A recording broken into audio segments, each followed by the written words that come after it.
നമസ്കാരം സുഹൃത്തുക്കളെ. ആടുജീവിതം എന്ന ക്ലാസിക് സിനിമ കണ്ടതിന് ശേഷമുള്ള എൻ്റെ അഭിപ്രായം വളരെ ചുരുങ്ങിയ സമയം കൊണ്ട് നിങ്ങളിലേക്ക് എത്തിക്കാനാണ് ഞാൻ ആഗ്രഹിക്കുന്നത്. വളരെയേറെ ദൈർഘ്യം ഉണ്ടെങ്കിലും ഒരു ശകലം പോലും മടുപ്പുളവാക്കാതെ നല്ല രീതിയിൽ ആസ്വദിച്ച് കണ്ട സിനിമ അതാണ് ആടുജീവിതം. യഥാർത്ഥ നജീബിൻ്റെ ജീവിതത്തിൽ നടന്ന സംഭവത്തോട് പൂർണ്ണമായും നീതി പുലർത്തിക്കൊണ്ടുള്ള ഒരു ദൃശ്യാവിഷ്കരണമാണ് ആടുജീവിതം. വല്ലാതെ ഇഷ്ടപ്പെട്ടു പോയി. സിനിമയുടെ കഥ എന്താണെന്നുള്ളത് ഒരുവിധം എല്ലാ മലയാളികൾക്കും അറിയാം. അതുകൊണ്ട് തന്നെ കഥാപശ്ചാത്തലത്തിൽ ഇതിന് വലിയ പ്രാധാന്യമില്ല. ആ കഥയുടെ ദൃശ്യാവിഷ്കരണത്തിലൂടെ പ്രേക്ഷകരിലേക്ക് എങ്ങനെയാണ് ഇതിനെ അടുപ്പിക്കുന്നത് എന്നതിലാണ് കാര്യം. അവിടെ ബ്ലസ്സി എന്ന സംവിധായകൻ പൂർണ്ണമായും വിജയിച്ചിട്ടുണ്ട്. ഒരു തരത്തിലും മടുപ്പുളവാക്കാതെ നല്ല രീതിയിലാണ് അദ്ദേഹം സിനിമ എടുത്തു വെച്ചിരിക്കുന്നത്.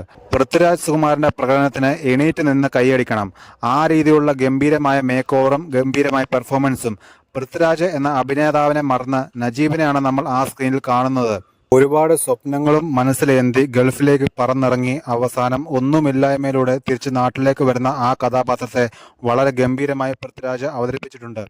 അതുപോലെ തന്നെ അമല പോൾ ചെയ്ത കഥാപാത്രം വളരെ കുറച്ച് സമയമേ ഉള്ളൂ എങ്കിലും ഉള്ള സീനുകൾ എല്ലാം തന്നെ അവർ ഗംഭീരമാക്കിയിട്ടുണ്ട്.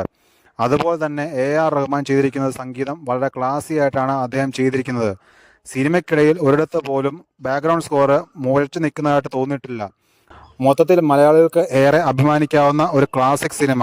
ഇതുപോലെയുള്ള സിനിമ ഇറങ്ങിയ കാലത്ത് ജീവിക്കാൻ സാധിച്ചതും ഇതുപോലെയുള്ള സിനിമയ്ക്ക് സാക്ഷ്യം വഹിക്കാൻ കഴിഞ്ഞതിലും ഞാൻ വളരെയധികം അഭിമാനിക്കുന്നു.